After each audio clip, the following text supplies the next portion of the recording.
Seja bem-vinda ou bem-vindo a mais uma sessão do Congresso Acadêmico Unifesp 2020.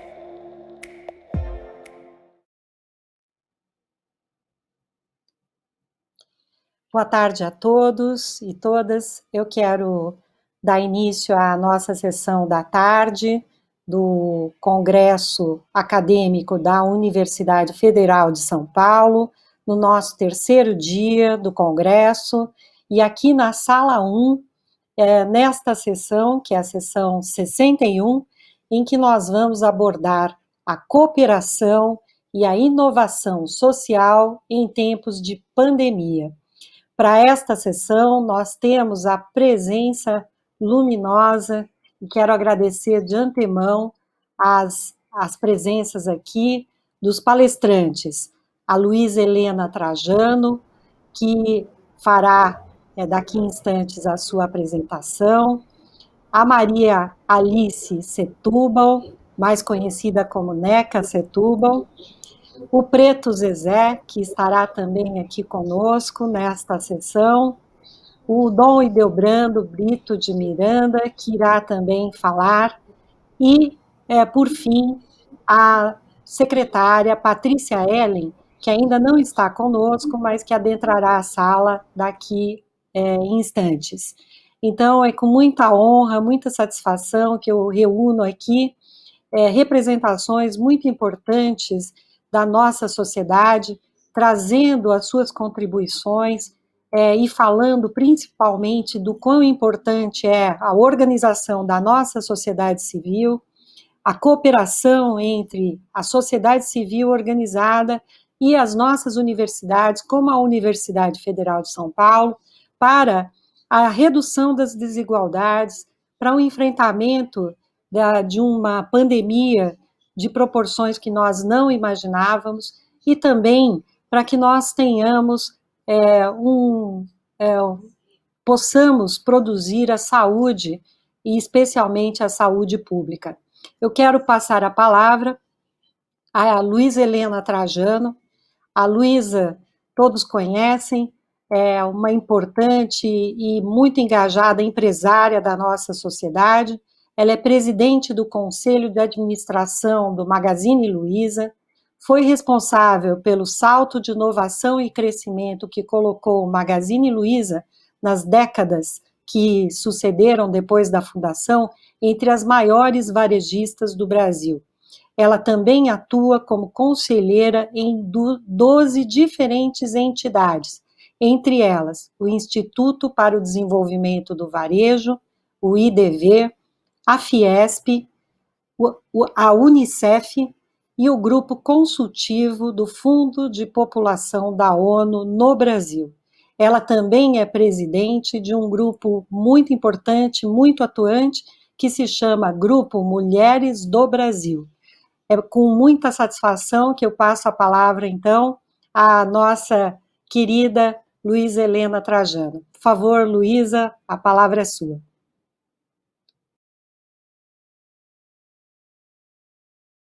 Microfone.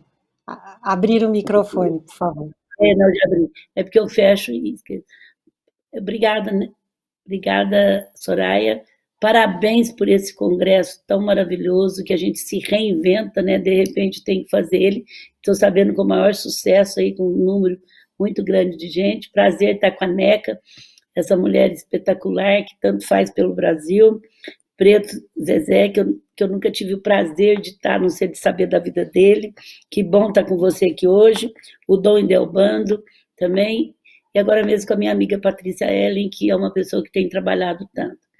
Então, minha gente, é um momento assim que eu acho que, como todos vocês, não teve ninguém que tinha previsto isso. Eu acho que a gente conviveu com a impotência e com a incompetência da gente, porque eu tinha vindo da Alemanha, eu fui lançar Mulheres do Brasil, fui em feira, vi que realmente a China não estava lá, isso em fevereiro, começo de fevereiro, de repente eu volto para o Brasil, estou aqui, o Magazine Luiza de Franca, eu sou de Franca, eu vim para o lançamento de um livro de um amigo meu, que foi o Hélio Rubens, um dos grandes técnicos da seleção de basquete, e não voltei mais. De repente foi 1.100 loja fechada, foi todas as pessoas que tiveram programas tiveram que mudar e a gente ficou dentro de casa. Então, acho que como todo mundo no começo foi muito assustador, os 2, 3 primeiros dias, olha que eu não sou de ficar paralisada, mas naquele momento eu vi assim o tamanho que seria isso, a proporção que seria na parte de saúde, na parte de economia, e eu fiquei depois, de repente, eu tentei pegar meu propósito, eu sou muito voltada a propósito, a pedir minhas forças que me dessem um caminho para que eu pudesse usar toda a liderança que eu tenho, para que eu pudesse fazer o bem, né? Porque eu acho que era um momento de muito fazer o bem para mim, fazer o bem para as pessoas mais próximas e para as pessoas mais longe. E como eu sou muito apaixonada pela pequena e média empresa, junto com o IDV, que é o Instituto de Desenvolvimento do Varejo, a primeira coisa que eu fiz foi trabalhar as medidas emergentes, porque eu sabia que as medidas que comecei a estudar, que numa situação de calamidade, a União tem que entrar independente de PIB, independente de déficit público, independente de qualquer coisa, porque se ela não entrasse ia ser pior. Então a gente começou a dar assessoria, eu confesso que eles foram muito abertos para ouvir, e as medidas até que saíram rápidas, depois eu criei o DEPARA de cada uma junto com a nossa equipe, porque para ficar mais fácil, e essas medidas foram saindo, infelizmente algumas demoraram a chegar, outras estão chegando agora, mas o estrago na parte de emprego é uma coisa grande. Bom, o que eu gostaria de falar é que a epidemia, eu não gosto muito de falar esse novo normal, eu acho que a primeira coisa que eu fiz um pacto comigo mesmo é de não estar dando diagnóstico, porque naquele momento a gente sabia que ninguém sabia nada, era uma situação que ninguém viveu, nem políticos, nem empresários, nem a população e nem a saúde, era tudo uma experiência. A gente ficou sabendo mesmo que podia atingir o Brasil quando em janeiro deu na Itália. Quer dizer, era uma coisa, de repente, em março estava tudo fechado. E a gente sabe que também a China, que detinha todos os materiais de socorro do primeiro momento, que era aspirador, máscara, e como ela tem uma população de 1 bilhão e 200 bilhões de pessoas, ela tinha que acudir à sua população. E aí a gente sabia que o mundo inteiro ia ficar sem isso, e começou essa corrida. E eu ficava muito assim, atenta, que o pessoal começava horizontal que é bom, vertical que é bom, e dando tanta solução, que eu falava, gente, se der certo, vocês escrevem aí e vão ganhar muito dinheiro, porque a gente está fazendo algumas experiências que teve e ninguém sabe o que vai acontecer. E aí eu entendi que eu tinha que realidades diferentes, de atitudes diferentes, e que eu tinha que viver cada dia, cada momento. E depois eu percebi que as pessoas de pequenas e médias empresas estavam muito assustadas. Pela primeira vez eu falei para um assessor que eu tenho há 20 anos, olha, se a imprensa não me procurar, eu vou procurar, porque eu vou começar a vender essas medidas, falarem das medidas, porque foram medidas que... Eu fiz isso, mas nem precisou, porque quando você entra numa onda do bem, as pessoas começam... Acho que eu já fiz mais de 200 entre lives, esses que chamam de lives, mas essas reuniões digitais, e eu entro em qualquer tipo, e o que eu estou percebendo é uma coisa assim, vai acelerar aquilo que já estava vindo. Então, isso vai acelerar e vai ficar. Por exemplo, já existia muito nas empresas, nos headhunts, uma preocupação que você contrata as pessoas pela capacidade técnica, estou falando para os jovens que estão ouvindo, mas você manda embora pelo comportamento. Então, muitas empresas, muito headhunts, já estavam descobrindo técnicas pedagógicas para tentar usar para analisar comportamento antes de analisar a capacidade técnica. Eu não estou falando a capacidade técnica é importantíssima, só que ela não estava sendo a primeira peneirada de algumas empresas.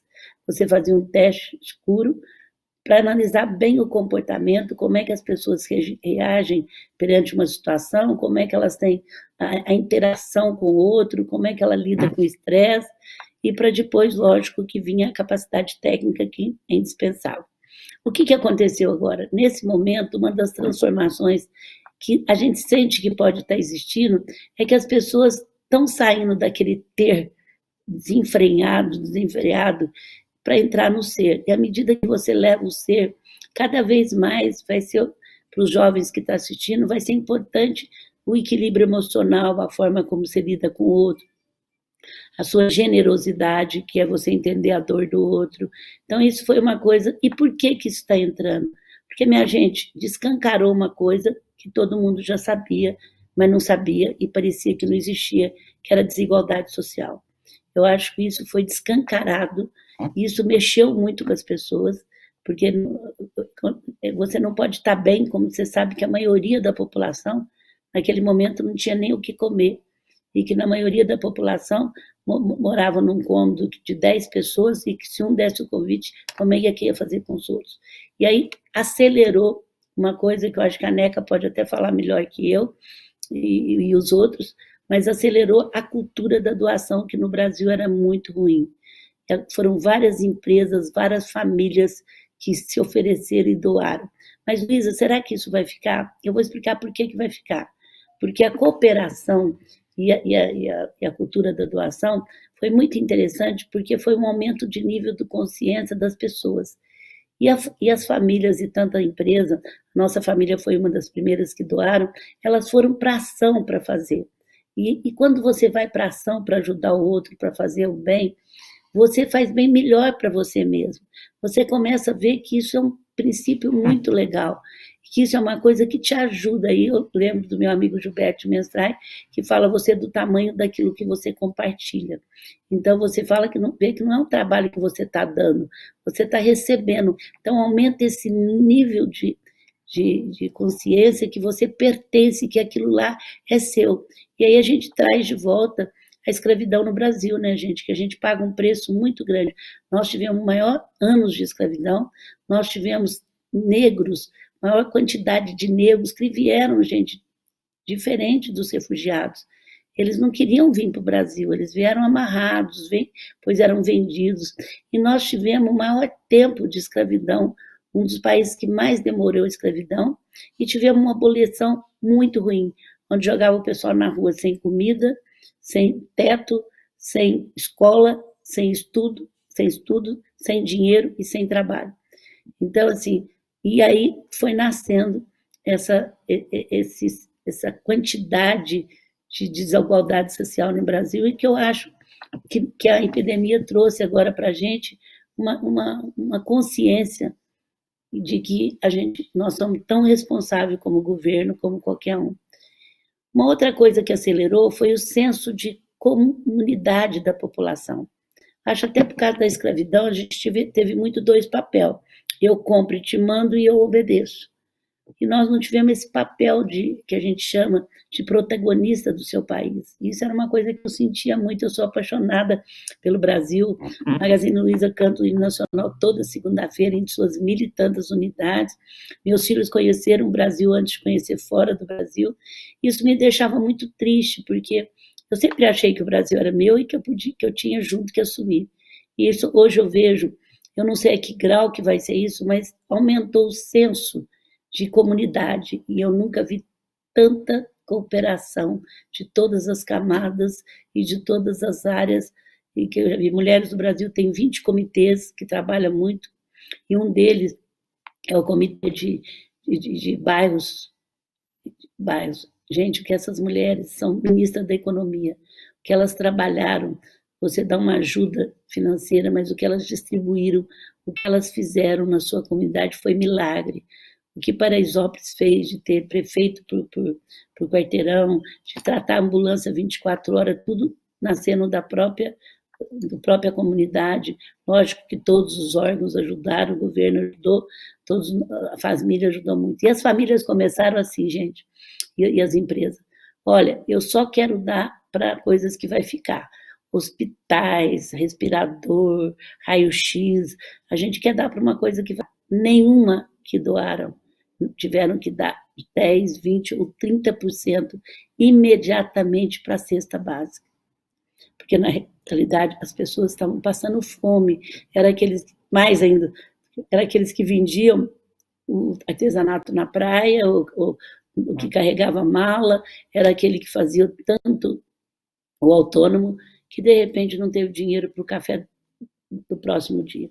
Então, assim, isso despertou essa cooperação e despertou tanto que isso faz bem para a gente. Então, por isso eu tenho certeza que vai ficar. No começo, eu não falava nada de previsão, todo mundo me perguntava, eu procurei esquecer o que eu já tinha e ficar todos os dias aprendendo, aprendendo para entender, sentindo, falando com gente de todos os tipos, com jovens. Entrei em várias universidades, descobri vários talentos maravilhosos aí, tanto de jovens como de artesanato, como de tudo que vocês pensarem. Eu entrei em tudo, em todas as regiões do Brasil, e é um Brasil muito rico. É um Brasil que eu tenho que dizer para o pessoal que está nos assistindo, o que falta é autoestima mesmo. E quanta generosidade, quanta gente trabalhando. E aí eu quero terminar dizendo que nós temos um grupo Mulheres do Brasil, que a Soraya falou aí no começo. Hoje nós temos 45 mil mulheres, e a gente é muito claro do que a gente quer ser. A gente não inventa a roda, a gente apoia todos as ONGs, instituição, tudo. A gente tem educação, empreendedorismo, cultura, saúde, e temos muito também a parte de mulher, lógico, violência, igualdade racial.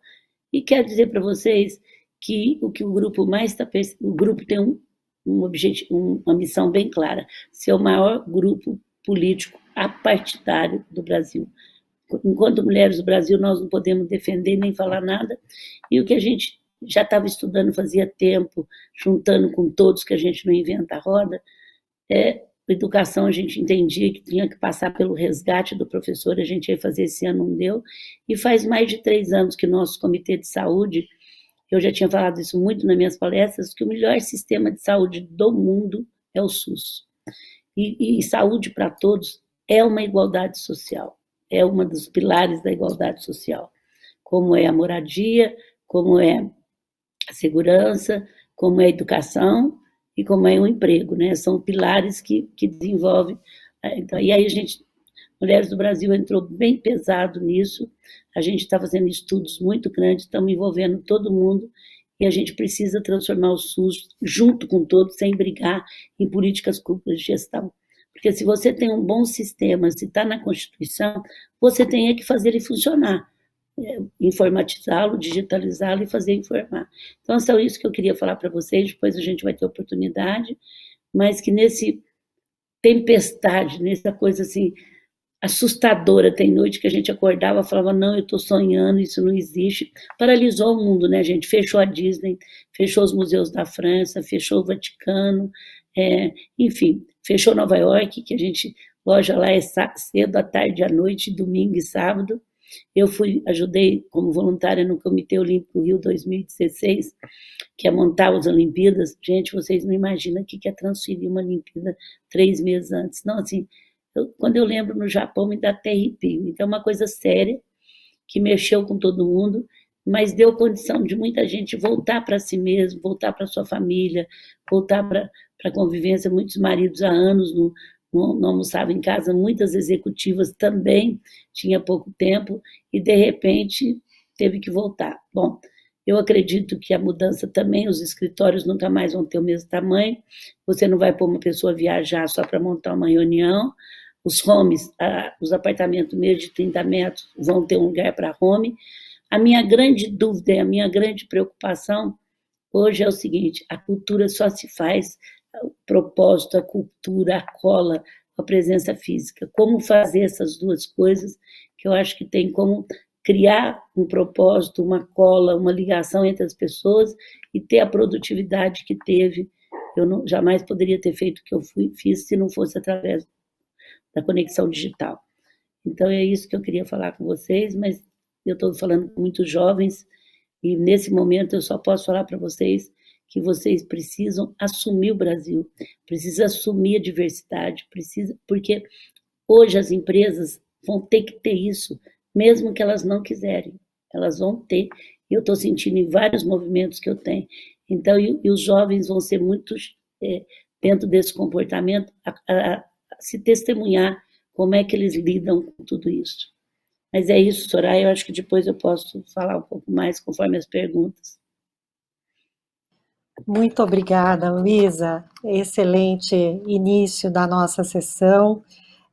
Quero dizer que já temos aí mais de 1.200 participantes, e isso vai aumentando, né, porque é o começo da reunião. Nossas reuniões têm tido cerca de 1.500 a 2.000 participantes, olha só quanta gente, e isso depois fica disponível, toda essa mensagem que vocês estão dando para nós, e que coisa mais bonita isso que você falou, que sobre o SUS, a valorização dos professores, e que nós estamos num mundo digital que tem muitos desafios, mas que a cola é a presença, é o contato humano, e que nós vamos ter que reinventar isso também. Né? Já estamos fazendo isso. Né? Muitas palavras de apoio, de parabéns pelo seu trabalho, pelo seu engajamento como empresária. Muito obrigada, Luísa. Daqui a pouco voltamos realmente aí para o final da nossa sessão. E eu quero passar a palavra à Maria Alice Setúbal, a Neca Setúbal, que é socióloga, doutora em Psicologia da Educação pela PUC, São Paulo, é mestre em Ciência Política pela USP, é autora de diversos livros e artigos para revistas e jornais, é membro do conselho, de vários conselhos também, assim como a Luísa, participando de muitas ações na sociedade, tais como alguns deles, o Conselho da Aliança pelos Investimentos e Negócios de Impacto, o Conselho do Family Office, o Conselho da Fundação Itaú para Educação e Cultura, o Conselho Consultivo da USP, o Conselho do IDEA, Conselho do Open Society, entre outros, com tantas atividades junto à sociedade. Atualmente, a NECA é presidente do Conselho de Administração da Fundação TID Setúbal e do GIF, Grupo de Institutos, Fundações e Empresas. Por favor, NECA, muito obrigada por ter vindo, por estar conosco, uma grande satisfação, além de duas grandes mulheres aqui, duas amigas também, que eu considero muito. Muito obrigada. Neca, está com a palavra.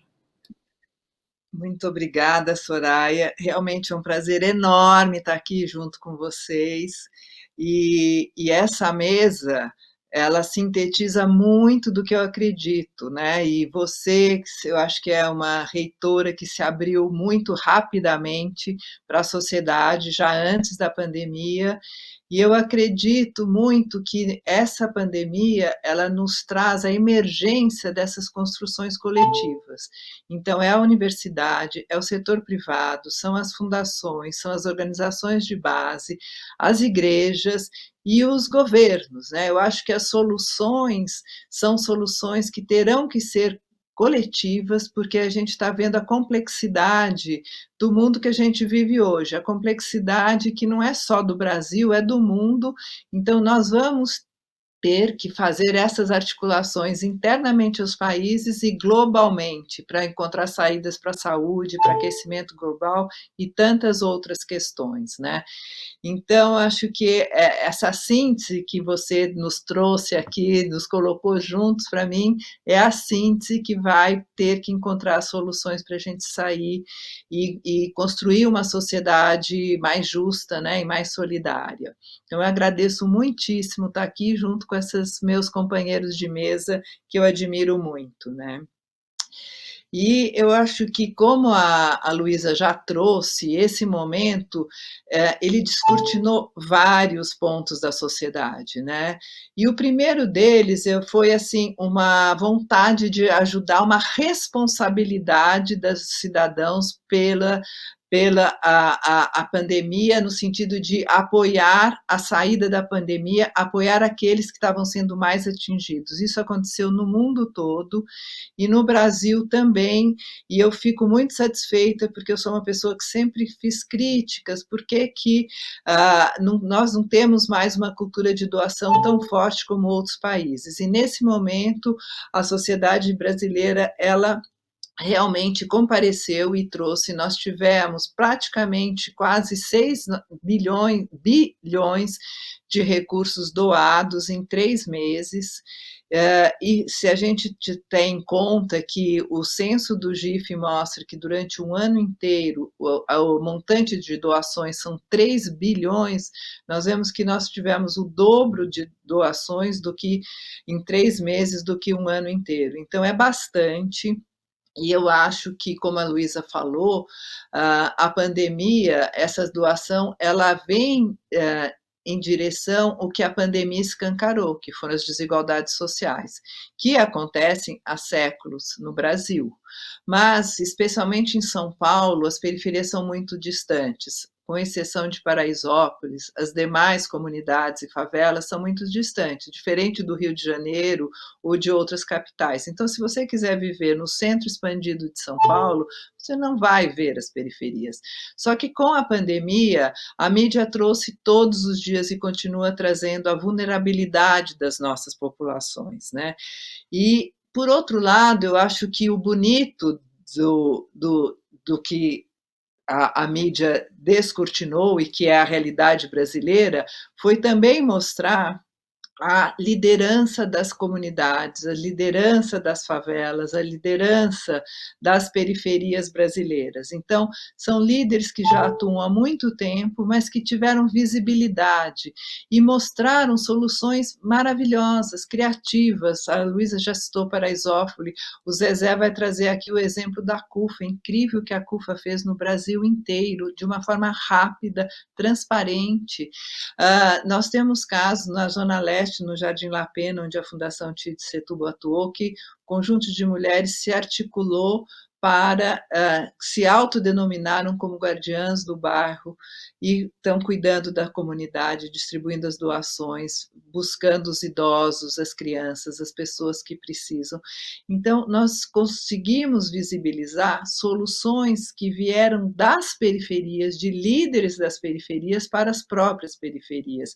Isso é um legado muito importante.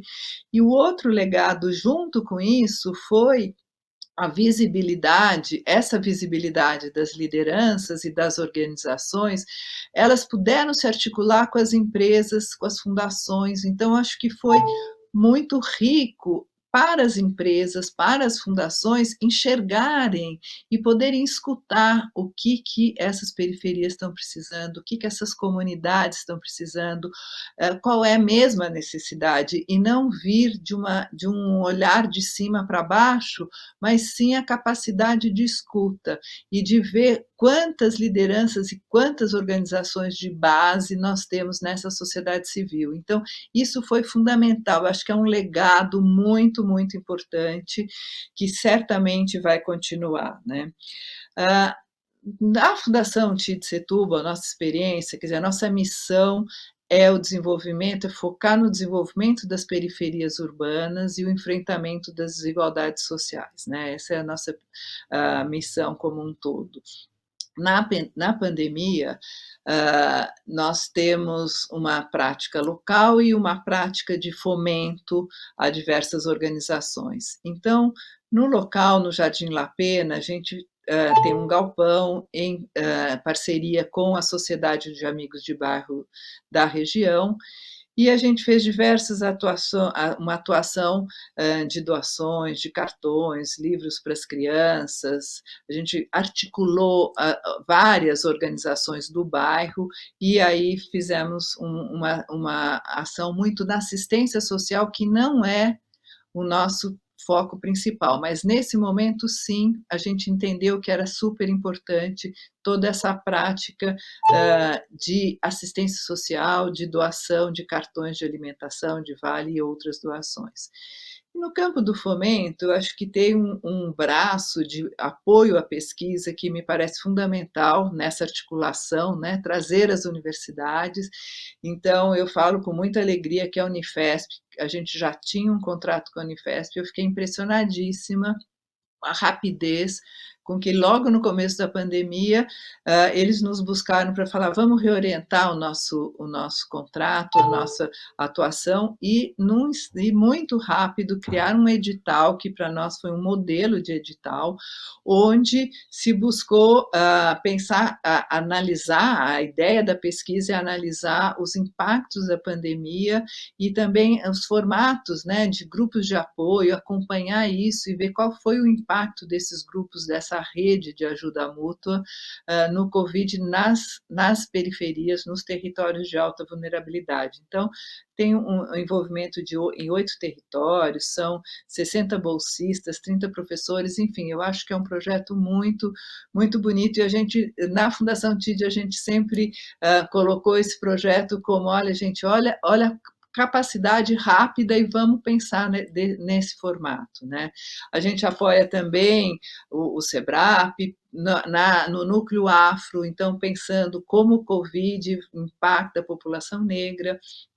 Por exemplo, na Universidade Federal do ABC, a gente apoia um monitoramento do isolamento, é uma ferramenta para medir o isolamento e os impactos do Covid, e eu achei muito interessante que eles perceberam a importância de criar como indicador desse impacto nessa ferramenta que eles estão criando, a organização dos territórios, né? Que isso tem um impacto no tipo de isolamento e no número de óbitos. Então, por exemplo, essa medição faz com que Paraisópolis tenha o mesmo número de casos e de óbitos que os bairros nobres de São Paulo, né? Então, como a importância, eu acho esse achado muito valioso, porque a importância que a organização das comunidades podem trazer com as suas iniciativas, com as suas soluções, um impacto muito positivo, né? E também eu gostaria de estar citando, nós criamos na Fundação TID, em parceria com o Humanize, outras fundações, né? Humanize, Arimax, a FEAC, o Grupo Pão de Açúcar, a Fundação Itaú Social, o Instituto Arapiaú, a gente criou uma plataforma que chama-se Match Funding em Frente. Então, uma plataforma que está acabando hoje a primeira fase, onde a gente criou um edital para projetos de periferias que trouxessem soluções para o enfrentamento do Covid. Então, foi no Brasil inteiro, nós recebemos mais de 700 projetos, aprovamos 270 projetos, o teto máximo era R$ 30.000 e cada real era um crowdfunding. Então, cada real que o projeto conseguia, a gente fazia um match de R$ 2, né? Então, a gente, no total, viabilizou mais de R$ 7 milhões, desses 7 milhões, 2 milhões e 400 foi de crowd, e foi uma plataforma que tem projetos maravilhosos da assistência social, de apoio a microempreendedores, de apoio a ações e iniciativas de comunicação e de saúde mental e saúde física. Então, foi assim, muito valioso também a quantidade de organizações e coletivos das periferias trazendo soluções para as próprias periferias, né? E agora nós vamos lançar dia 20, então eu queria aproveitar para falar também, nós vamos lançar a fase 2 do Match Funding em Frente, onde a gente vai abrir um edital para apoiar 15 projetos, mas aí de uma forma de mais longo prazo e mais estruturantes. Projetos das periferias, liderados por pessoas das periferias, mas que tragam soluções de articulação com o poder público, articulação com os governos. Então, são soluções que possam beneficiar o poder público e ganhar escala. Esses projetos nós vamos apoiar por 3 anos e cada ano nós vamos fazer um crowd de uma vaquinha e um match também nesse mesmo formato de 2-1 a cada real arrecadado, né? Então, é uma forma de cada projeto mobilizar a sua comunidade e a gente potencializar isso. E esses projetos de 2 a 3 anos, eles vão poder ter mentorias e a gente quer articular com centros de pesquisa nos diferentes estados brasileiros para fazer essa mentoria. Então, a gente está apostando muito nessa segunda fase, porque eu acho que a sociedade civil foi maravilhosa, trouxe soluções criativas, como a gente está falando aqui, mas se a gente não articular com os governos e com as políticas públicas, nós não vamos alcançar a escala. E, como a gente sabe, o cenário é bastante preocupante, a recessão é grande, então nós vamos ter que continuar esforços de doação, continuar essa cooperação que nós estamos vendo aqui hoje e continuar com muita articulação com as políticas públicas, né? Fazer advocacy, pressionar, e essas políticas públicas incluir o protagonismo das periferias nos desenhos dessas políticas públicas. Isso é o novo, isso eu acho que a gente vai ter que buscar, né? E assim como um apoio para os microempreendedores, para os pequenos empreendedores, né? Ativar mais essa competição, e nós temos que buscar uma economia mais do bem-estar, né? Uma economia onde a gente possa construir essa sociedade mais justa, uma sociedade mais solidária. E eu termino aqui, né? Como a Luísa também já falou, eu acho que é uma sociedade que faça um enfrentamento das suas desigualdades e um enfrentamento do racismo. Me parece isso fundamental, e isso nós só vamos alcançar nessas articulações, terminando, da universidade, da sociedade civil, das empresas que não podem buscar apenas lucro para os seus acionistas, mas têm responsabilidade frente à sociedade, das organizações de base que trazem as soluções para as periferias, para as desigualdades, para o racismo, com as igrejas que têm uma capilaridade, uma importância muito grande no Brasil, com as fundações, todos articulados com o governo. É isso no primeiro momento. De novo, obrigada, Soraya. Eu que agradeço, Neca, muito obrigada.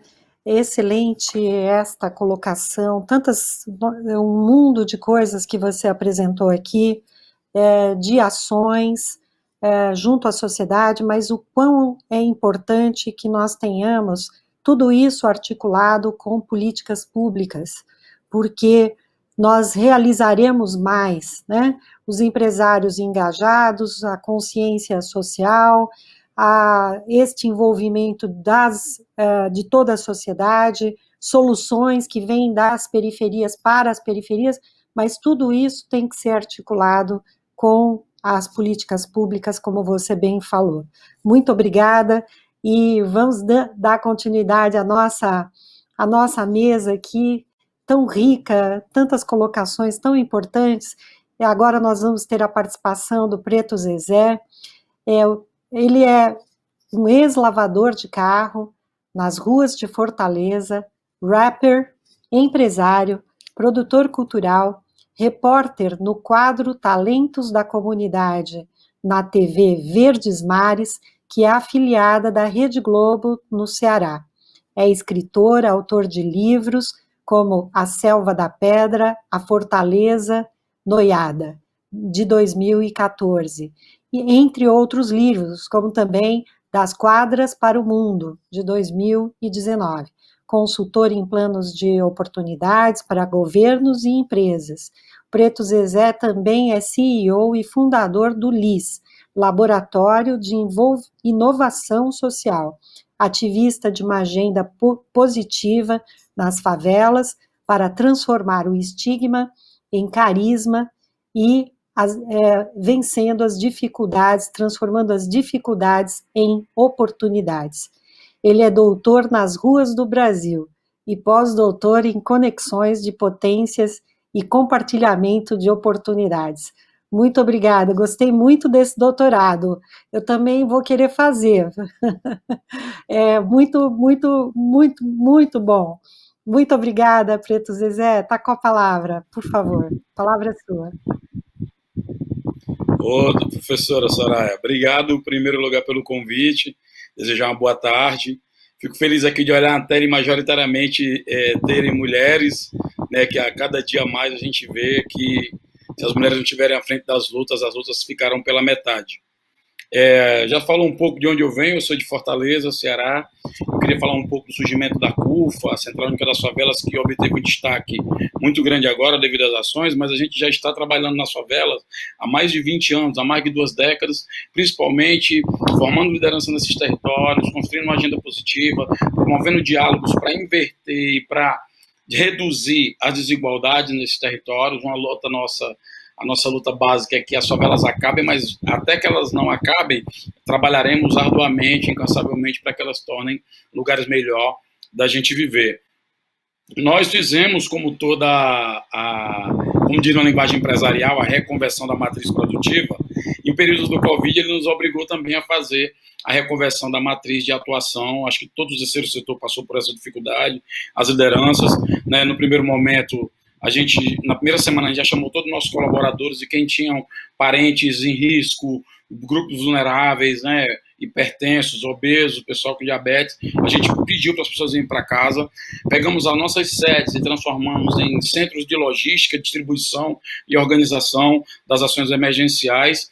Os que ficaram, organizamos redes solidárias de atuação nos territórios mais vulneráveis. A gente tem um quadro que se fala muito do ponto de vista de que o vírus é democrático e que nós estamos todos no mesmo barco. O contágio do vírus pode até ser democrático, apesar de ter vindo pelas classes mais ricas do país, mas estamos todos no mesmo naufrágio. No entanto, não estamos todos no mesmo barco, porque muitos não têm sequer uma boia, já outros têm jet ski, lancha, fazem até churrasco dentro desse naufrágio, e já tem muita gente que, por falta da boia, está se afogando.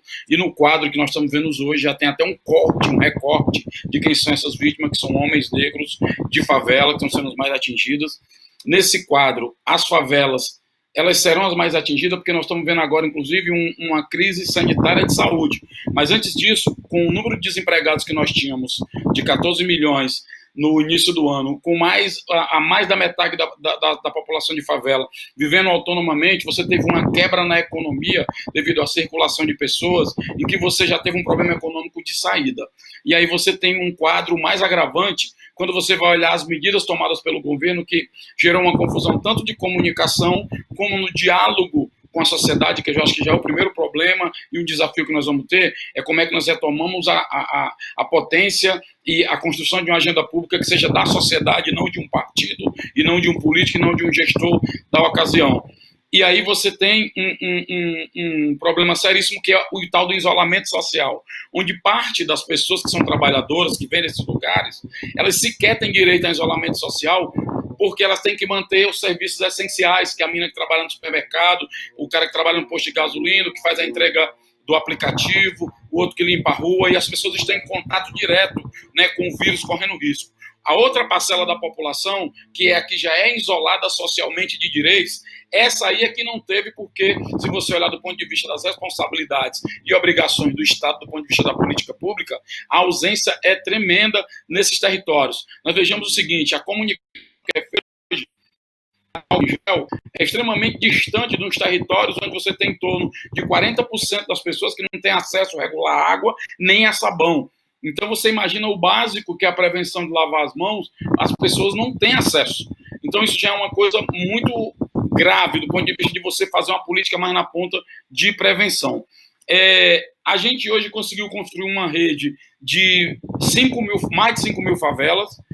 Estamos nos 26 estados e mais do Distrito Federal. Elaboramos aí essa reversão de emergência com 3 focos, que é a questão dos alimentos, que aí a fome, a Luísa falou bem, a questão do material de higiene e limpeza, que também é outra demanda urgente, e a transferência de renda direta, porque dentro a favela será a mais atingida e sacrificada, mas dentro das favelas, as mulheres mães solteiras serão as mais prejudicadas. Por isso, nós estabelecemos como eixo estruturante um programa chamado Mães da Favela, que é um programa voltado para a transferência de renda direta para essas mães, através de uma plataforma digital, para evitar que essas mães cheguem no supermercado, façam filas, aquela coisa toda. Então, a plataforma digital, ela baixa no celular, através da plataforma do PicPay. Caso ela não tenha celular, como acontece também, muitas não têm, ela recebe um cartão que a gente apelidou de Vale Mãe, no valor de R$120 durante 3 meses, que é uma boia para que as mães não naufraguem, não morram nesse naufrágio.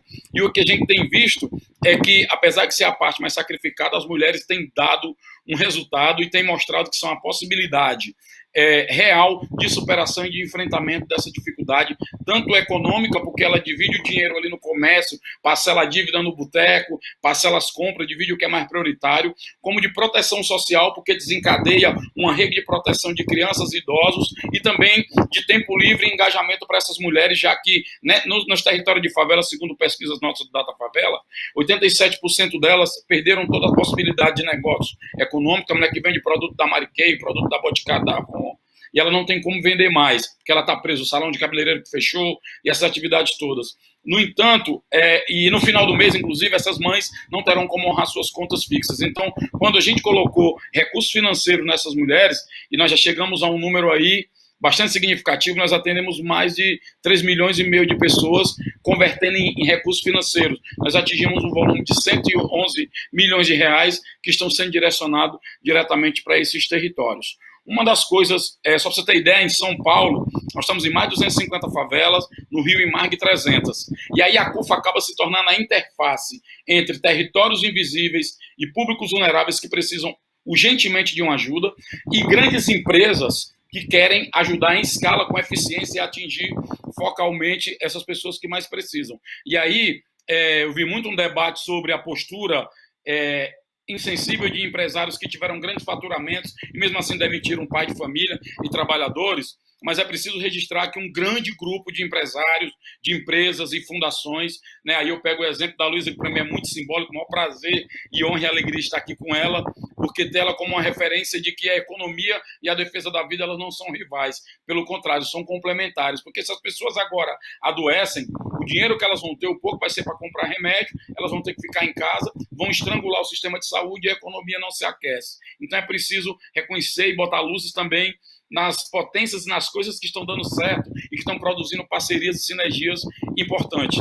Agora nós já estamos trabalhando numa retomada, nós não conseguimos ver assim, após pandemia, as pessoas não perguntam, quando é que vai voltar ao normal? Eu espero que nunca mais volte ao normal a nosso estado de indiferença diante das desigualdades que a gente viu de toda a ordem do que era a realidade brasileira, que nós na favela já sabíamos, mas agora transbordou e todo mundo agora é testemunha ocular dos fatos. Então, para nós, é importante nesse momento começar a discutir como é que nós estamos fazendo essa retomada. Nós lançamos atualmente uma empresa chamada Digital Favelas, que trabalha com comunicação digital e com micro-influenciadores de favela. O cara do time que tem 500 jogadores do projeto dele, que influencia ali na sua favela. O cara que é um cantor, o cara que é um humorista, o outro que tem uma página na internet. Então, ao invés de ter um grande volume de recursos, num grande nome, uma figura pública na televisão, esse volume vai para essas empresas, que essas pessoas serão pagas, monetizadas, para divulgar uma marca ou uma empresa, ou mudar a relação das empresas com esses territórios.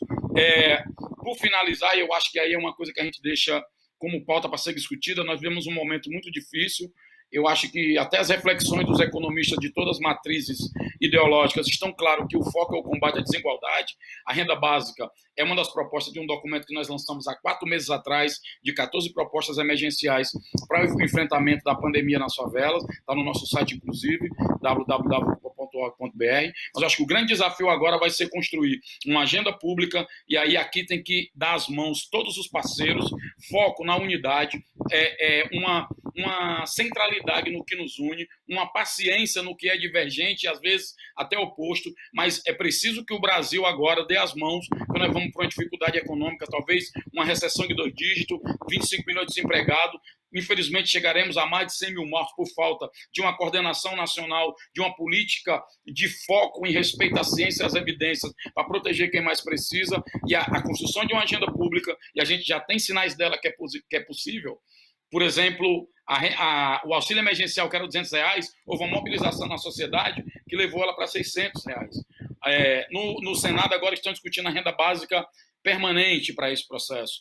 e dinheiro na sociedade, tem também retorno, inclusive para arrecadação, para diminuir o prejuízo nas contas públicas. Nós estamos vendo também que o ministro Fachin decretou, despachou uma sentença proibindo intervenções policiais e sujeitando essas ações a um protocolo para que não sejam atingidas pessoas inocentes, para que as ações policiais não terminem em tragédias, já que o Brasil é onde tem a polícia que mais mata, mas também é a polícia que mais morre, então não há vencedores nessa guerra. Então é um momento também que aí eu quero concordar com a Neca e com a Luísa, que é um momento que nós vamos ter que trabalhar a solidariedade como princípio e basear e politizar a nossa solidariedade, que uma coisa não está desvinculada da outra, de uma luta por valorizar a democracia e o respeito à diferença como algo positivo, mas principalmente nós não podemos lutar por garantir democracia e respeito à diferença, aceitando princípio ou agendas econômicas autoritárias que não valorizam a vida e que não priorizam ajudar quem mais precisa. Obrigado e muito grato por estar nesse momento aqui e uma honra de poder compartilhar experiências, somar saberes e unir esforços. Obrigado. Muito obrigada, Zezé, excelentes colocações, um aprendizado enorme, muitas pessoas aqui no chat colocando, parabenizando a sua fala, porque é uma fala de ação, né? De fato direta, né, junto à sociedade, junto às comunidades, e que traz um exemplo importante de que é possível fazer essa diferença, utilizando este exemplo, mas também este aprendizado. Então, as pessoas estão salientando muito que é uma mesa que tem muitos aprendizados, e eu acho que nós vamos ter que, depois do Congresso, fazer nova rodada com vocês, porque as pessoas estão perguntando, inclusive, como montar um negócio em tempos de pandemia, como criar um pequeno negócio, como fazermos os projetos sociais. Então, olha só quanta coisa bacana que nós temos aqui, as pessoas vendo o que vocês têm para nos falar e ouvindo o que vocês têm para nos falar. Muito obrigada, eu vou passar a palavra ao Dom Ildebrando Brito de Miranda. Ildebrando é um cirurgião dentista, formado pela Faculdade de Odontologia da Unicamp, e é monge sacerdote do Mosteiro de São Bento, de São Paulo, mestre em Teologia Dogmática pelo Pontifício Ateneu Santelmo de Roma, e é professor da Faculdade São Bento de São Paulo. Muito obrigada, Dom Ildebrando, muito bom tê-lo aqui conosco, por favor, está com a palavra. Muito obrigado a todos que estão conseguindo me ouvir, todos me ouvem? Então, eu talvez não tenha um currículo muito bom, né, como de todos os outros presentes, e acho isso ótimo, né, faz bem para a minha humildade, mas eu gostaria de fazer já um gancho inicial com alguns termos que me chamaram a atenção dos outros palestrantes. Da senhora Trajano, por exemplo, é interessante, né? Até porque ela é uma empresária, ela falou hoje da preocupação entre o ser e o ter, né? Essas duas dimensões do ser humano. E talvez eu não tenha muito o que oferecer, porque não é muito a minha área de atuação, mas eu sou um bom ouvinte, um bom observador e faço minhas boas meditações, né?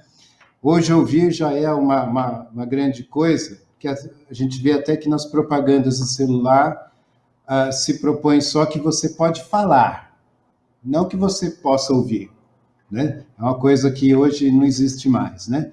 As pessoas têm dificuldade em ouvir, que, aliás, a senhora Setúbal também falou disso, né? Que as grandes instituições estão na hora de começar a ouvir, né, o resto da sociedade, né? Então, a minha tese é simples. Existe uma diferença entre compaixão e solidariedade. Compaixão é passar com. Esse passar com significa eu vejo o outro e eu vejo nele algo que eu também estou passando ou que eu já passei, que eu tenho experiência. E, portanto, cria um vínculo mais íntimo, mais forte, e que me expinge, que me impulsiona a agir de maneira mais eficaz, certo? A solidariedade é paralela, é bastante próxima, só que a solidariedade tem uma dificuldade, né? Ela não tem um rosto. E a solidariedade, eu não preciso ter passado por isso. Eu posso ser solidário com crianças fazem tratamento de câncer, mas é uma coisa que eu não tenho essa experiência, né? Então, cria essa falta de um rosto e às vezes essa dificuldade em entender direito exatamente o sofrimento do outro leva a eu ter uma predisposição em ajudar, mas de repente a minha ajuda, eu não sou impulsionado a ajudar muito, né? Essa é uma dificuldade que nós temos, né? O que nós estamos vendo, como por exemplo a senhora Setúbal falou, que em 3 meses já se arrecadou mais do que em um ano inteiro normalmente, né? Isso tudo faz a gente entender porque todos estamos passando a mesma coisa. Todos nós, né? O senhor Zezé falou aí, né, que uns passam a pandemia, talvez num iate, ou coisas assim, mas todos nós estamos privados de alguma coisa. Alguém que tenha muitas condições, talvez não possa viajar, né? E tem aquela pessoa que não pode nem pegar o ônibus. Mas todos nós estamos privados de alguma coisa, nós estamos vivendo a privação. Isso facilita, isso torna-se uma compaixão, né? Então, aí as coisas funcionam mais rapidamente. As respostas são mais vigorosas, né? E é isso que nós estamos vendo. E o que eu penso também é, por exemplo, uma coisa que tanto a senhora Trajano como a senhora Setúbal falaram, né, que é o despertar para uma desigualdade social.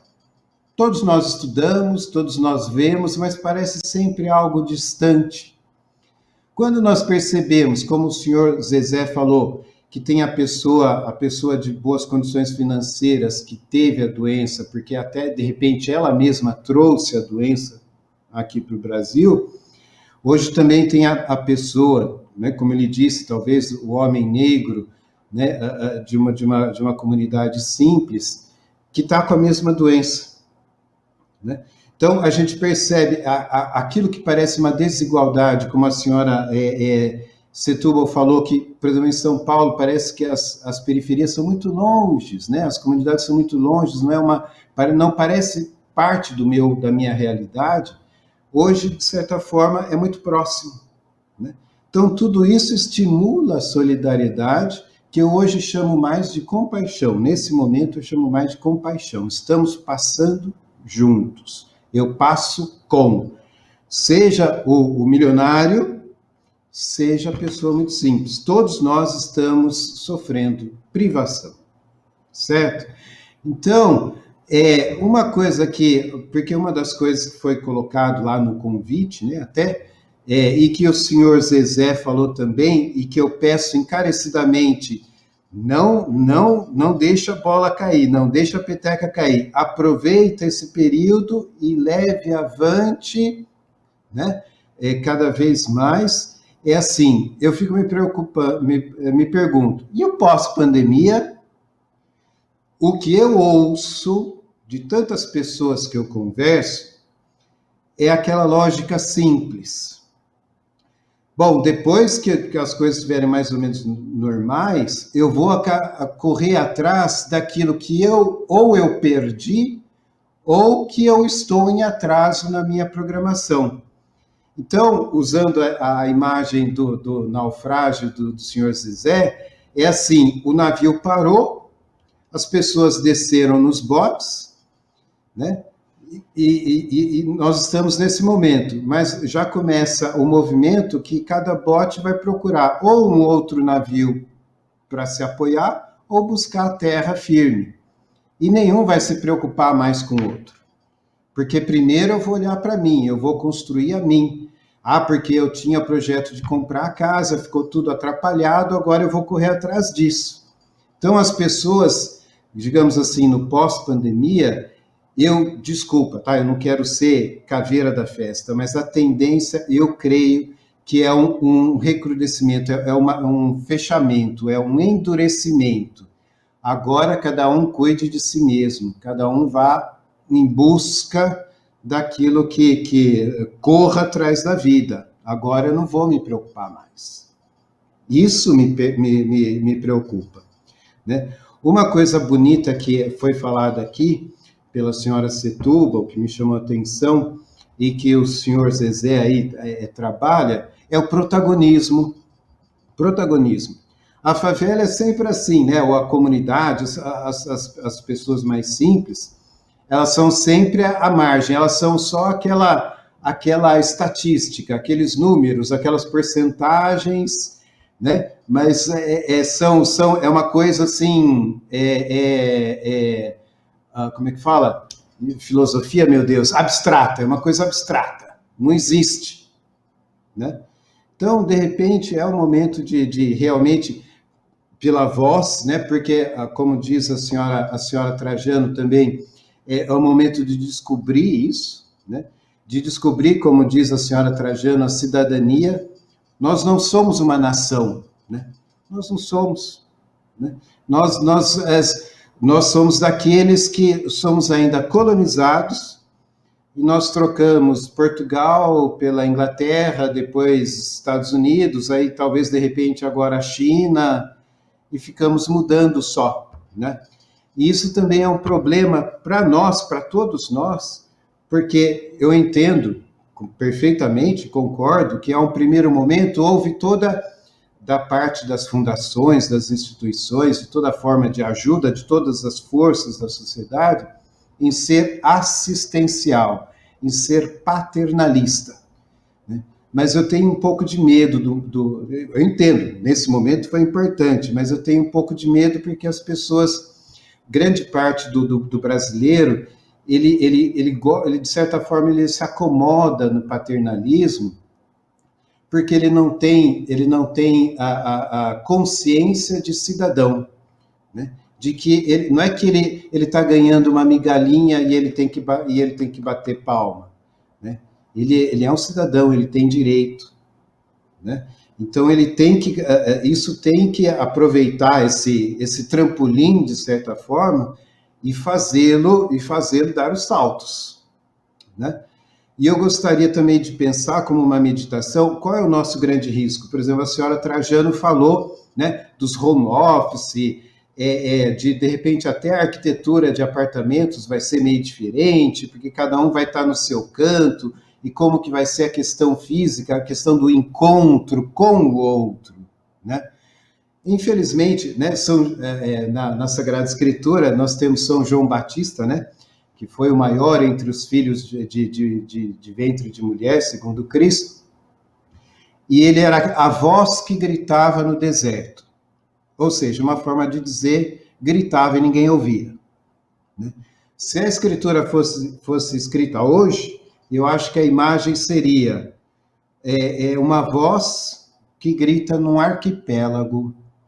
Cada um está na sua ilhazinha, estamos separados fisicamente por um mar, né? Mas ao mesmo tempo unidos pelo mesmo mar, que hoje são as redes sociais, as mídias, toda a forma de comunicação, que é um outro problema, que não é uma comunicação, às vezes é só uma manifestação de si mesmo, uma coisa, às vezes, né, que se torna fácil.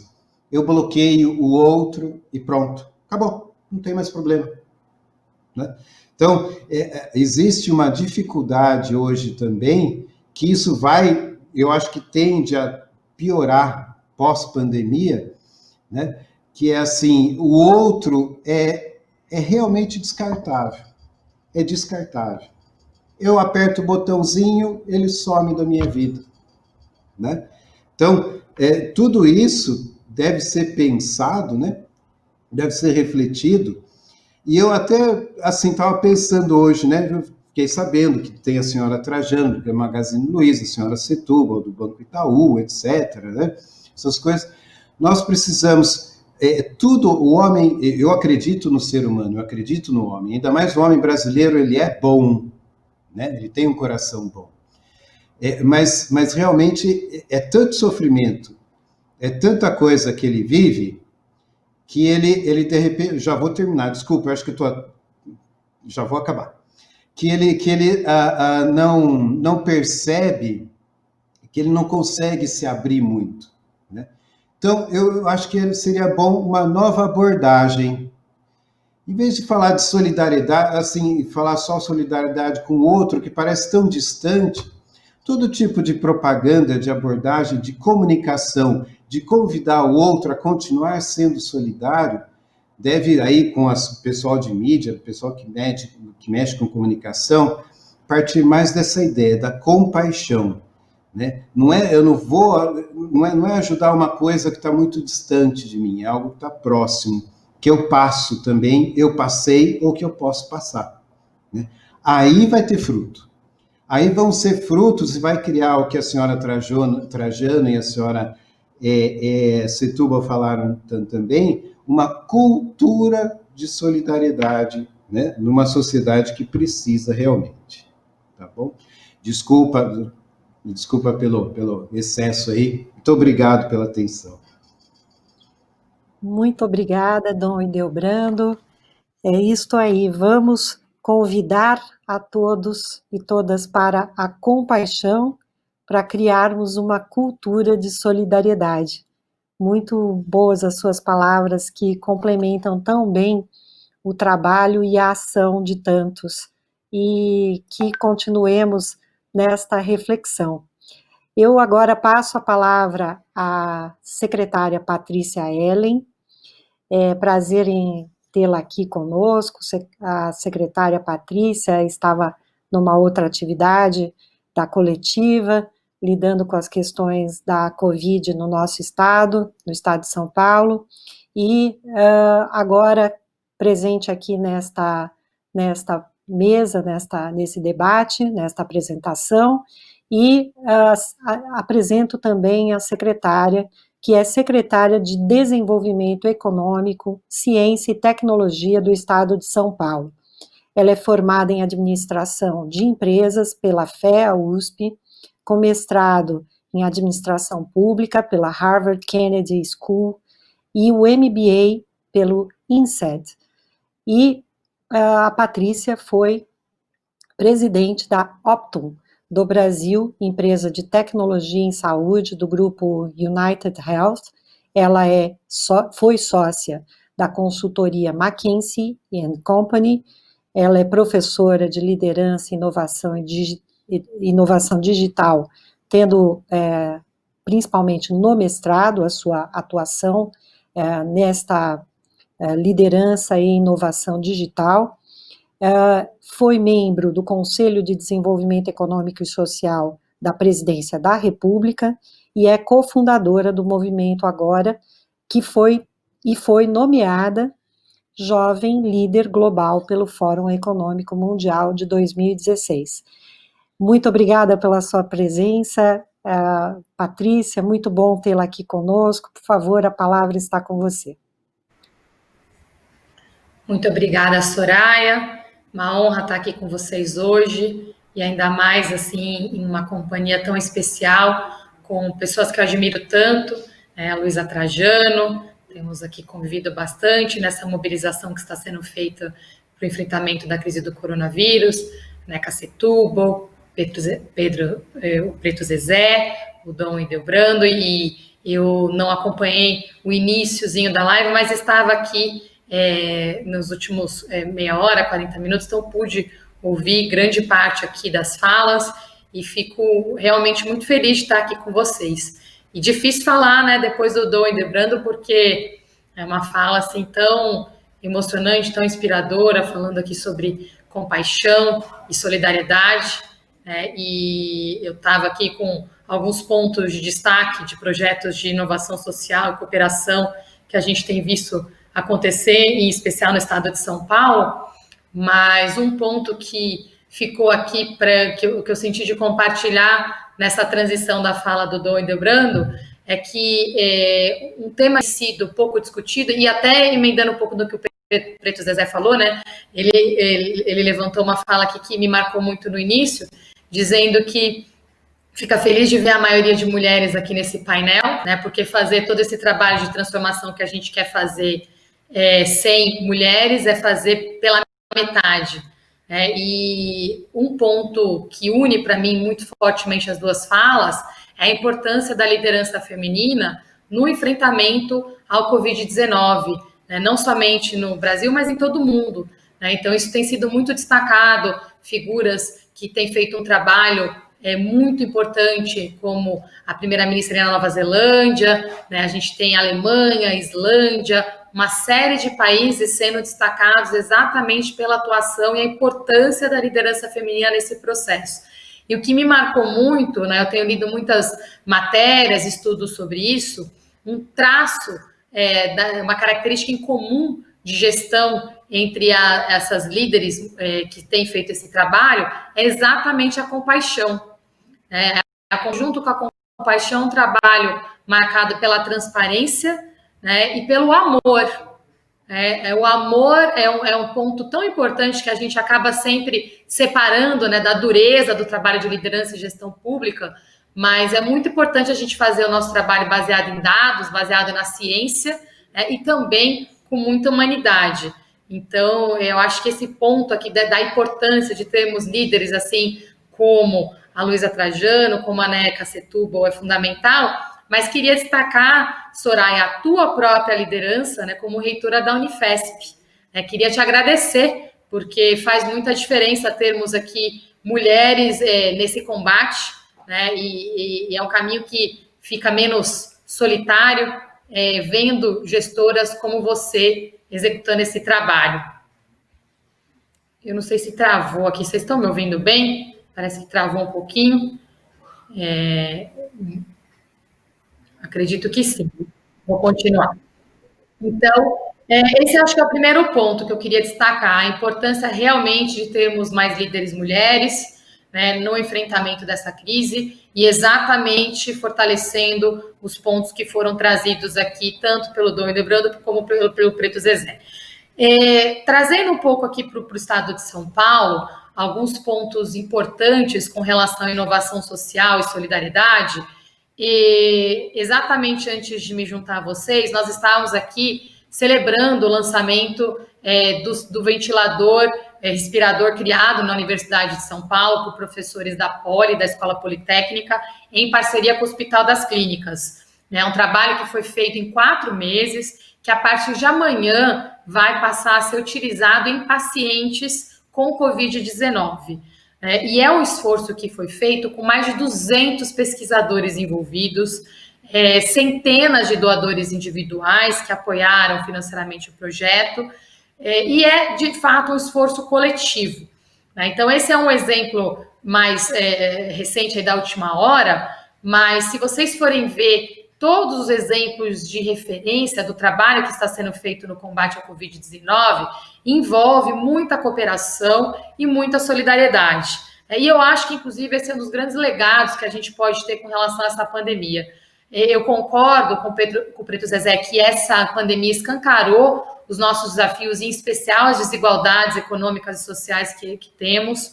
Concordo também que o vírus, ele não reconhece CEP, mas há diferenças estruturais nos CEPs que nós temos no nosso país, que dão condições desiguais para as pessoas passarem por essa pandemia, e isso é um tema que precisa ser trabalhado e não ser esquecido após a pandemia. O SUS como o Sistema Único de Saúde tem tido um papel fundamental na redução dessas desigualdades. Aqui no estado de São Paulo, nós temos um compromisso de garantir que nenhum cidadão ou cidadã fique sem atendimento de saúde e que também precisamos atuar não somente na crise sanitária, mas na maior crise humanitária e econômica que nós presenciamos na nossa história. Com isso, um trabalho grande está sendo feito exatamente de solidariedade. Foi criado o Grupo Empresarial Solidário no estado de São Paulo, o governador João Dória pessoalmente se reúne com esse grupo. Nós já fizemos 14 reuniões de trabalho, eram reuniões que a princípio eram semanais, reuniões de 2 horas, passaram a ser quinzenais, mas houve um processo de mobilização de 816 milhões de reais, e desse recurso, pouco menos que a metade passa diretamente pelo governo do estado. A maior parte vai diretamente para as organizações sociais, ou para atuação direta nos municípios através das prefeituras. Então, esse trabalho de entendimento de qual que é o papel de cada ator no ecossistema é muito importante e como juntos nós podemos ser mais fortes no combate à pandemia.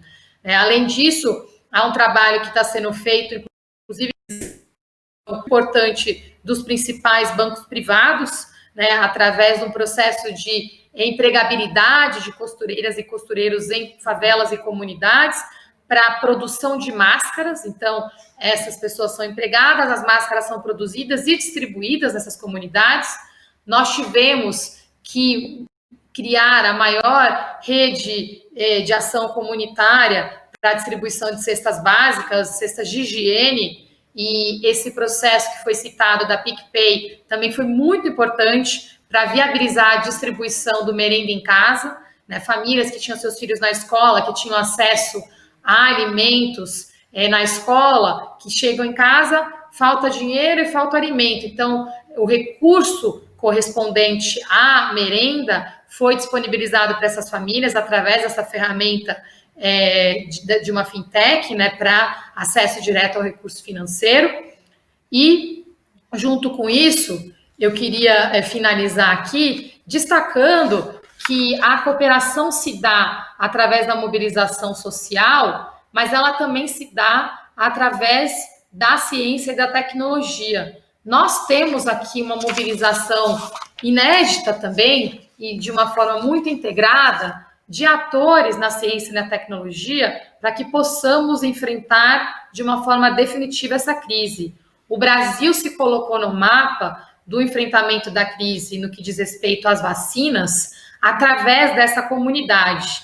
E aqui, novamente, queria destacar o papel da Unifesp e da reitora Soraya. A Unifesp tem sido a grande parceira da Universidade para a vacina aqui da AstraZeneca, e o Instituto Butantan, junto com outras 7 universidades, então a USP e outras 7 aqui, também da vacina chinesa, da Sinovac.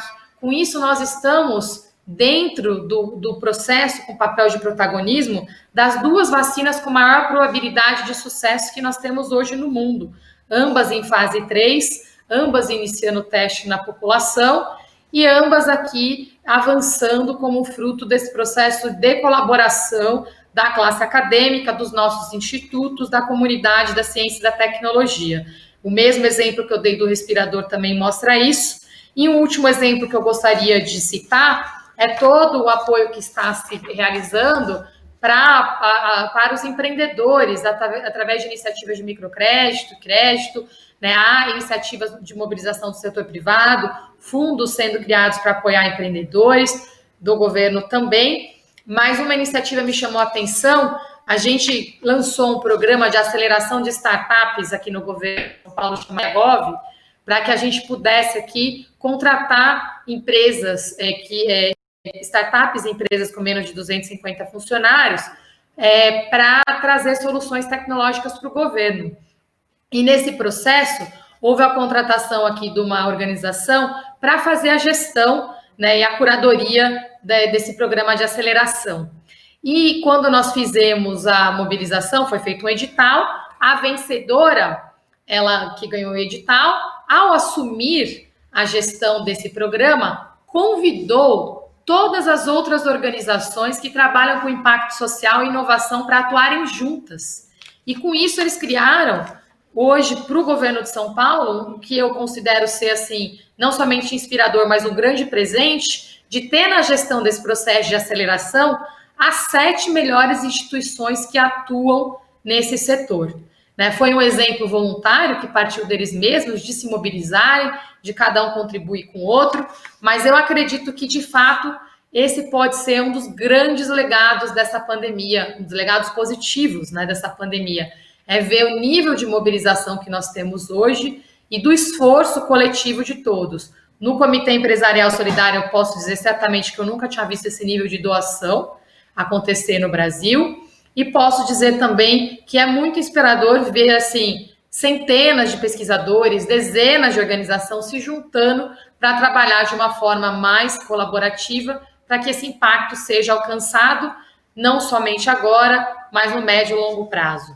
Temos um grande desafio pela frente, além da crise sanitária e humanitária, que é a crise econômica, e que vai exigir também um grande esforço coletivo de todos nós, né, para que juntos possamos, de fato, lidar com desafios estruturais que nós temos na nossa sociedade, seculares, né? E finalizo dizendo isso. O desejo é esse, né? Que esse legado de solidariedade e de compaixão fique, que as desigualdades escancaradas pela pandemia não sejam esquecidas e que a gente tenha sempre, na gestão pública, né, esse equilíbrio que nós estamos tendo nesse painel de hoje, no que também a liderança feminina. Muito obrigada. Obrigada, secretária Patrícia, muito boas as suas palavras e contribuições. Agradeço também as suas palavras em relação às mulheres na liderança, também do enfrentamento a essa doença, a Covid-19, que é devastadora. Ontem, numa outra mesa, eu comentava o quanto as nossas mulheres no Hospital São Paulo estão atuando fortemente, a chefe da UTI, a chefe do laboratório de virologia, a diretora de toda a enfermagem do Hospital São Paulo, todas elas, a doutora Flávia, a doutora Jaqueline, a doutora Nancy Belay, a doutora Ieda Carneiro, muitas mulheres lá na linha de frente e trabalhando muito há 4 meses, salvando vidas. A gente sempre diz, como a doutora Flávia Machado diz, nós contamos vidas, nós não contamos os óbitos. É claro que nós queríamos aqui salientar que todas as vidas importam, todas as vidas que nós perdemos, e fazer uma homenagem sempre aos profissionais de saúde que estão lidando com essa questão da Covid. Perdemos alguns profissionais também, e nós sempre homenageamos e sempre estamos aqui em memória, também é a memória destas pessoas que deram as suas vidas para salvar outras vidas, né? E tantos outros que estão ainda lutando muito na linha de frente. Nós temos aqui muitas perguntas, muita gente pedindo a mesa 2, parte 2. Realmente, muitas pessoas pedindo mais uma rodada dessas, que eu gostaria já de deixar esse convite. Quero salientar que nós vamos chamá-los novamente para fazermos uma nova rodada sobre este tema, a questão da cooperação, a questão da inovação social, a importância do empresariado, de como nós podemos também formular mais políticas públicas, e tem algumas perguntas que depois eu vou passar para todos vocês, mas para não ultrapassarmos muito o tempo, eu gostaria de fazer uma rodada rápida de 2 minutos com cada participante, porque nós temos uma mesa às 4 horas, e por isso nós temos que encerrar mais ou menos no tempo. Eu já pedi aqui um tempo extra, então eu queria passar para a Luiz, na mesma ordem que nós começamos, e com considerações finais, ou uma colocação que vocês desejam fazer nestes 2 minutos finais. Por favor, Luísa, muito obrigada.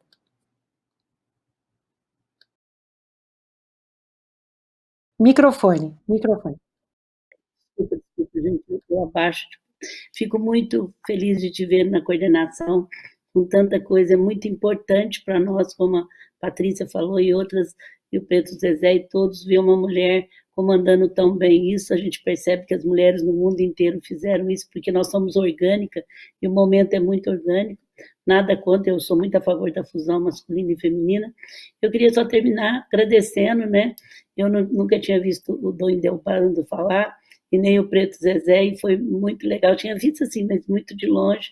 Muito obrigada, eu vou usar muito mais a palavra compaixão agora, eu entendi profundamente, e também sou muito preocupada com essa colonização e não o papel de cidadão. Então, assim, foi muito esclarecedor, né, que a gente tem muita coisa a fazer junto, Patrícia, a gente está sempre junto aí, e queria pedir para vocês, nesse momento é importante que a gente assuma esse papel de cidadão, não, entre em qualquer movimento, mas eu estou convidando o Grupo Mulheres do Brasil.org, estamos com 46 mil mulheres, nós queremos ser o maior partido, maior grupo político partidário do Brasil, nós vamos entrar com políticas públicas, estava falando, Patrícia, você não chegou, não tinha chegado, nós vamos entrar muito forte no SUS, a gente já estuda ele há 3 anos, o nosso Comitê de Saúde, e a gente acredita que tem que ter políticas públicas para a gestão do SUS, porque o projeto é maravilhoso. Então, por favor, venha até nós, e a gente precisa, e eu quero terminar cumprimentando, a Soraya cumprimentou todos da saúde que merecem,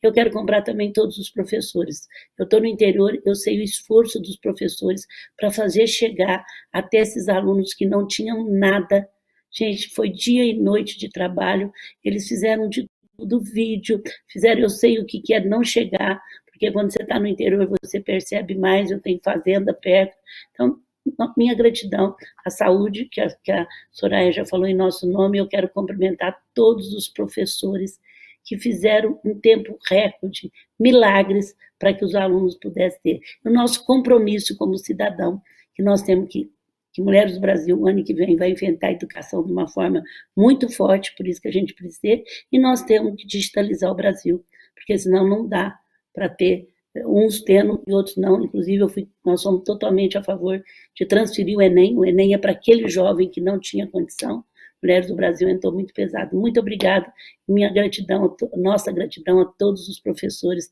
que fizeram, que eles tiveram que aprender e passar isso muito rápido, muito obrigada, e a Soraya, parabéns aí, Soraya, quanto mais eu convivo você, mais eu admiro, obrigada. A admiração é recíproca, Luísa, muito obrigada. Olha, eu quero aproveitar e agradecer pelos professores também, como professora, e aproveito para dizer também que as organizações de vocês, da Luísa Trajano e da NECA Setúbal, contribuíram e muito para a inclusão digital dos nossos estudantes, porque nós fizemos um levantamento do que nós precisávamos para fazermos essa inclusão, e hoje nós estamos levando os computadores e o acesso digital àqueles que não tinham, que nós tínhamos um percentual, nós fizemos tudo isso muito detalhadamente, e conseguimos, estamos levando tudo isso para estas pessoas, para esses nossos estudantes, e também para os professores, dando todo esse apoio. Obrigada, Luísa. Neca, a palavra é sua. Bom, obrigada. Bom, eu me agrego a você e a Luísa, eu como educadora, de parabenizar os professores, acho que foi incrível, incrível, de todos os níveis, educação básica, mas também os professores universitários e os profissionais da saúde. Então, muito bom estar aqui parabenizando esses profissionais que foram incríveis. Queria terminar, assim, fazendo 3 pontos, levantando 3 pontos que, assim, a escuta, o fazer junto, e o território importa, né? Eu acho que são pontos que a gente tem que continuar depois da pandemia, né? Essa escuta e a valorização da democracia, a escuta que começa em casa, com a família, com a comunidade, com o território, com o Brasil, e o que muito o Dom Hildebrando falou, do diálogo, né? Essa capacidade do diálogo é a capacidade que a gente tem no nível mais macro de valorizar a democracia, porque só com a democracia eu acredito que nós vamos conseguir construir uma sociedade mais solidária, né? E esse fazer junto, que a gente está aqui hoje falando dessa cooperação, a importância dessa cooperação, que é fundamental entre os diferentes setores, universidade, setor privado, governos, igrejas, organizações de base, fundações. É isso que vai nos trazer soluções criativas, soluções inovadoras para que a gente possa sair dessa pandemia construindo algo novo, diferente do que a gente tinha antes. Vai ser difícil, não vai ser de uma hora para outra, eu concordo com o Dom Ildebrando, não vamos ser ingênuos, mas eu acho que nós temos a oportunidade de construir algo novo com essa articulação dos diferentes setores. E aí o território importa, eu quero dizer, a importância da gente ter um olhar não só cooperativo, fundamental, mas sistêmico. Nós não podemos mais pensar em políticas segmentadas, a educação, a saúde, a assistência social, a economia, cada uma na sua caixinha. Então, por isso, a importância dos territórios. As políticas públicas são políticas que são setorializadas, e eu acho que é no território, nos territórios, que a gente tem a possibilidade de construir um olhar mais sistêmico, um olhar do todo, onde a gente possa articular a economia com a assistência social, com a saúde, com a educação e criar realmente condições para construir essa nova sociedade. Só terminando, eu adorei que foi desde o Pedro Zezé, o Dom Ildebrando, a Patrícia, a importância da liderança feminina. E ela é fundamental, esse olhar, né, que a Patrícia trouxe, esse olhar com cuidado, com amor, mas também com conhecimento, com a possibilidade do acolhimento e do diálogo. Então, muito bom estar aqui, presente para a sua mesa 2. Muito obrigada, Soraya, você é sempre muito inspiradora para todos nós. Obrigada.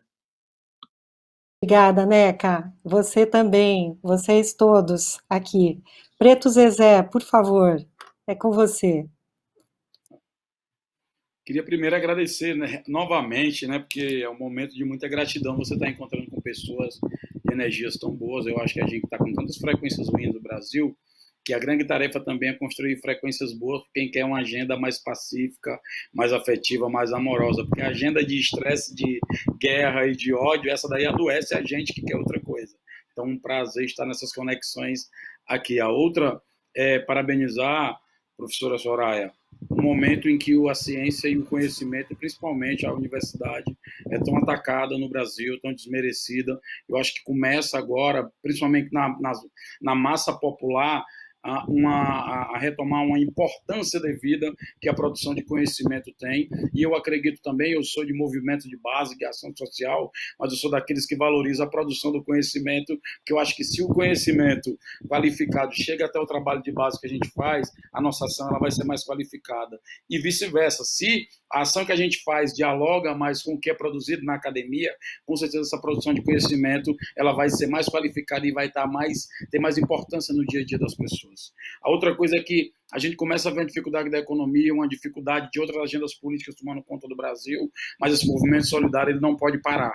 Mas a gente também se une, não é só porque a gente quer, porque a gente tem coisas em comuns, a gente tem projetos em comuns, tem sonhos em comuns. Então é importante que a gente permaneça junto, de que esse movimento de solidariedade também é um movimento de reencontro do país, de reencontro de diferenças, de um reencontro de uma unidade necessária e urgente para a gente fortalecer esse trabalho, esse mutirão de reconstrução do Brasil nesse momento tão difícil. E fico muito feliz de estar aqui, de saber que a gente não vai poder ajudar todo mundo, até porque essa função é do Estado, o Estado que tem escala. O que nós estamos fazendo em nada está afirmando que isso substitui o Estado, pelo contrário, nós queremos que o Estado beba nessa fonte, que dialogue com isso, incorpore essas ações, mas é que a gente sabe que nem não podemos ajudar todo mundo, mas todo mundo pode ajudar alguém. Então, que esse sentimento de solidariedade ele possa provar que essa nossa caminhada junta, ela pode contagiar muita gente, que a solidariedade é mais contagiosa do que o vírus. Então, que a gente continue junto, misturado, sintonizado e nesse foco aí de um Brasil melhor. Eu acredito nisso. É isso aí. Zezé, continuemos com esse contágio tão produtivo, tão bom para todos nós. Dom Ildebrando, suas palavras.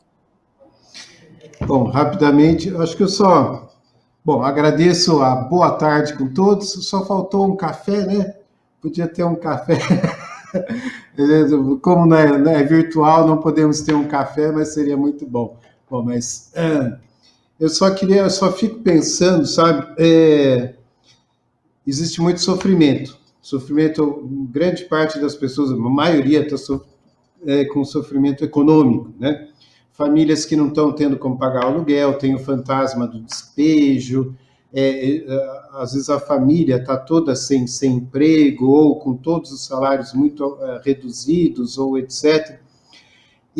Mas essa preocupação é uma parte, a gente tem que ver o homem como um todo, né? Então, talvez também uma segunda parte de um processo, né, pós-pandemia, né, também um realçar da dignidade humana, da pessoa humana, né? Pensar um pouco nela como holisticamente, né? Ela não é só uma questão que precisa comer, precisa ter o remédio, precisa ter o lugar para dormir, o lugar para tomar banho, etc. Mas ações, né, que impeçam a brutalização da pessoa, né? Ou a doença da pessoa, né? As pessoas podem sair de tudo isso talvez extremamente marcadas, né? Extremamente perturbadas, né? Então precisamos ter ações culturais, né? Ações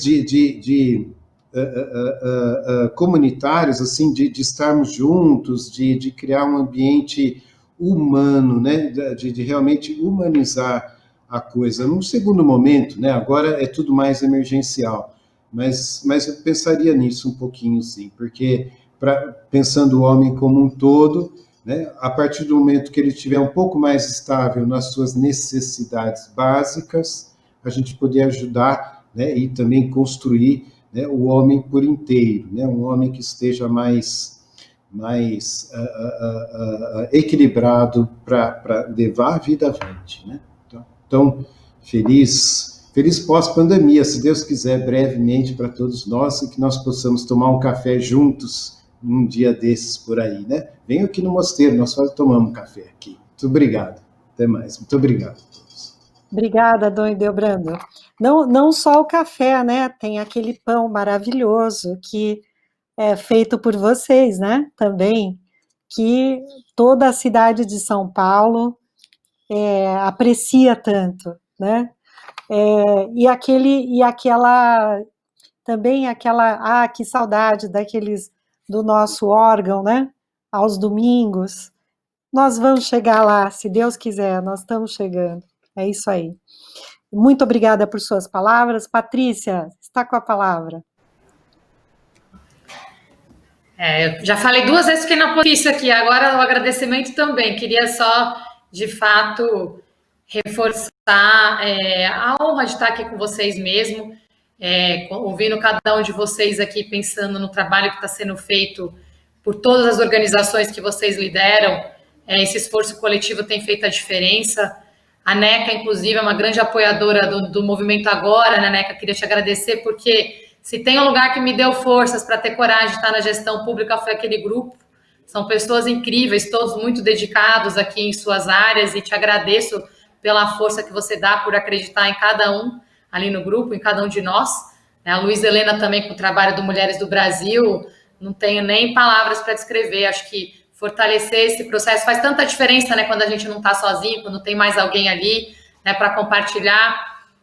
Ontem eu estava dando uma entrevista e lembrando assim dos momentos difíceis, e eu falei, o retorno da maternidade para trabalhar é um desafio tão da mulher assim que é difícil de explicar, né? A gente volta, né? Eu voltei, eu estava amamentando ainda, eu tinha que explicar que eu precisava sair, né? E só tinha homem na sala, 30 homens na sala. Eu falei, vou explicar isso como? Né? Eu falei, gente, se tivesse uma mulher ali a mais, já teria feito uma diferença incrível. Então, parabéns, Luísa. Você sabe que eu sou sua fã e você tem ajudado muito a gente aqui. Você está exercendo o papel, a gente fala em inglês, né? Walk the talk. Você está claramente fazendo, né, o que você quer ver no mundo. Então, te agradeço aí por estar ajudando tanto nesse momento. Tanto manda dado, ela vai lá e olha os leitos em Franca, manda informação para a gente checar. Assim, realmente emocionante que cada um aqui ouvindo as histórias, o Preto, a CUFA, tudo que vocês têm feito também. Então, não são histórias, são fatos, é realidade, né? Então, eu acho que isso fortalece muito o nosso trabalho e dá muito mais força para a gente seguir em frente, né? Porque é um trabalho muito desafiador que todos nós vamos ter que fazer agora, né? A gente entrou juntos nessa pandemia, né? E vamos ter que sair juntos e misturados, né? Não tem essa da gente fingir que o que acontece do outro lado do muro, né, fora do condomínio, não faz parte da nossa vida, né? Concordo que todos nós temos responsabilidade e é só assumindo essa responsabilidade que a gente vai conseguir sair dessa crise de uma forma mais sustentável.